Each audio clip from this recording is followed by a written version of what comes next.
Big TV భక్తి సమాచారం WhatsApp ఛానల్లో జాయిన్ అవ్వండి. అన్ని విశేషాలు ఎప్పటికప్పుడు తెలుసుకోండి. అందరికీ నమస్కారం. Welcome to big TV.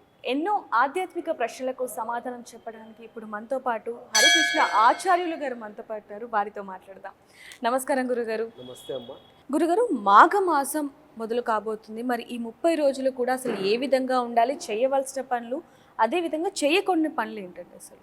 మరి మాఘమాసంలో అత్యంత ప్రాముఖ్యమైనటువంటిది ఏమిటి అంటే మాఘస్నానము అని చెప్పుకోవచ్చు. ఎందుకంటే ఈ మాఘస్నానం అనేటువంటిది ఈ యొక్క మాఘమాసంలోని పౌర్ణమి రోజు కానీ లేదైనా మాఘమాసంలో ఏదైనా పుణ్య రోజు కానీ మనము నదీ స్నానం అనేటువంటిది చేయడము చాలా శ్రేయస్కరము.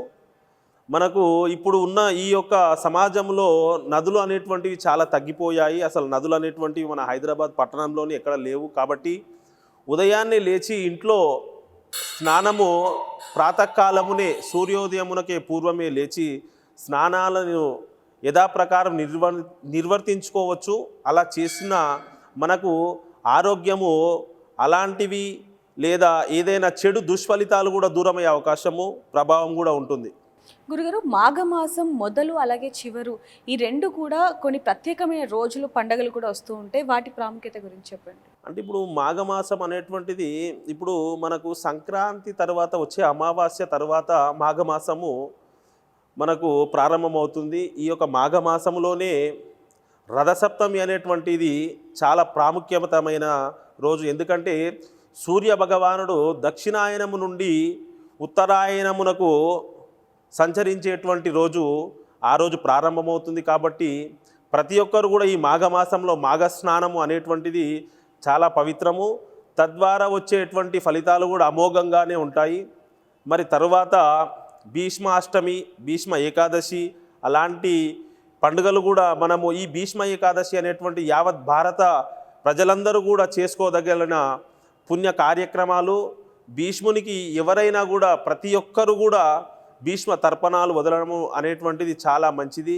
ఎందుకంటే సంతానానికి కానీ మరి భార్యాభర్తల ఇరువురికి ఏమైనా సమస్యలు ఉన్నా కూడా ఈ భీష్మ తర్పణాలు చేసుకోవడం వలన మనకి అనేకమైనటువంటి శుభ ఫలితాలు కూడా పొందొచ్చు. గురుగారు, మాఘమాసంలో ముఖ్యమైన రోజులు, పండగలు అసలు ఏంటండి? అంటే ఈ మాఘమాసములో అతి ప్రాముఖ్యతమైనది ఇప్పుడు మనం చెప్పుకున్నట్టు మాఘస్నానము. తరువాత వచ్చేటిది మనకు రథసప్తమి కావచ్చు, లేదా మనకు భీష్మాష్టమి కావచ్చు, భీష్మ ఏకాదశి కావచ్చు. తద్వారా తరువాత మనకు ప్రాప్తించేటువంటి పండుగలు ఏవైనా కూడా ఈ మాఘమాసం మొత్తం కూడా మనము విష్ణు సహస్రనామాలతో కానీ, దేవి భాగవతాలతో కానీ, శివస్తుతులతో కానీ ఈ యొక్క త్రిమూర్తి స్వరూపమైనటువంటి అమ్మవారిని కూడా కొలవడము అనేటువంటిది చాలా మంచిది.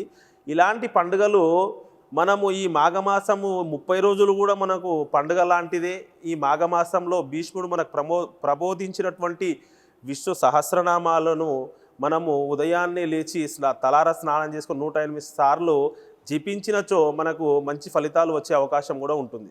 గురుగారు, ఎన్నో విషయాలను మాకు, మా ఆడియన్స్కి చాలా చక్కగా వివరించారు. ధన్యవాదాలు. నమస్కారం. For more videos like this, subscribe Big TV channel.